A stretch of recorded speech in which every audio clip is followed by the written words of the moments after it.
వీడు ఎవడో కానీ చాలా పెద్ద ముదురు. స్కాన్ చేయమంటే బట్టలు విప్పించి బూతు పని చేయబోయాడు. అదేంటి తలకు గాయం తగిలితే బాడీపై బట్టలు విప్పడం ఏంటి అని అనుమానం వచ్చిన ఆమె నిలదీసింది. హే, నీకేం తెలుసు? నాకు బాగా తెలుసు అని అన్నాడు. నీకంటే ఎక్కువ తెలుసో లేదో చూపిస్తా అని నిలదీసింది. కథం, వాడికంటే ఎక్కువ తెలిసిన పోలీసులు అక్కడికి వచ్చి చల్ చల్ బే చల్ అని తీసుకెళ్లారు.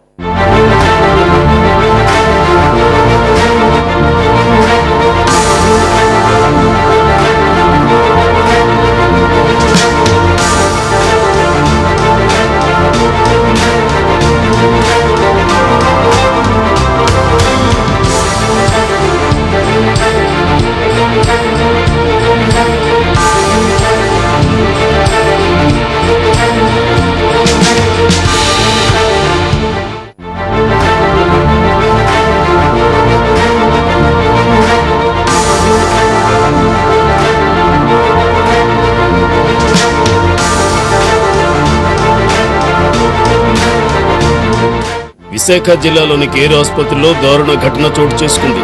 స్కానింగ్ కోసం వచ్చిన మహిళకు లైంగిక వేధింపులు జరిగాయి. తలకు గాయమైతే బట్టలిప్పించారు స్కానింగ్ సెంటర్ సిబ్బంది. స్కానింగ్ చేయాలంటూ మహిళపై అసభ్య ప్రవర్తనగా వ్యవహరించారు. స్కానింగ్ సెంటర్ ఇన్ఛార్జ్ ప్రకాష్ లైంగికంగా దాడికి పాల్పడ్డాడు.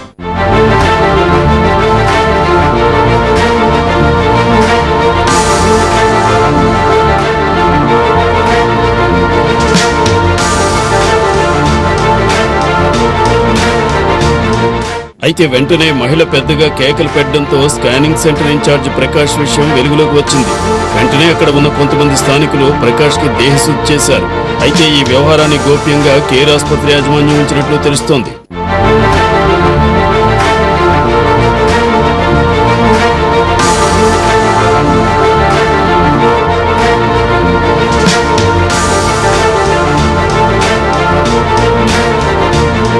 కేర్ ఆసుపత్రి యాజమాన్యంపై కఠిన చర్యలు తీసుకోవాలని స్థానికులు డిమాండ్ చేశారు. విషయం తెలుసుకున్న పోలీసులు కామాంధుడు ప్రకాష్ ని అదుపులోకి తీసుకుని విచారణ చేపట్టారు. అయితే గతంలోనూ కూడా కేర్ ఆసుపత్రిపై అనేక విమర్శలు వచ్చాయి. కేర్ ఆసుపత్రి యాజమాన్యం నిర్లక్ష్యంతో పేషెంట్లు నరకం చూస్తున్నారని విమర్శలు కూడా వచ్చాయి.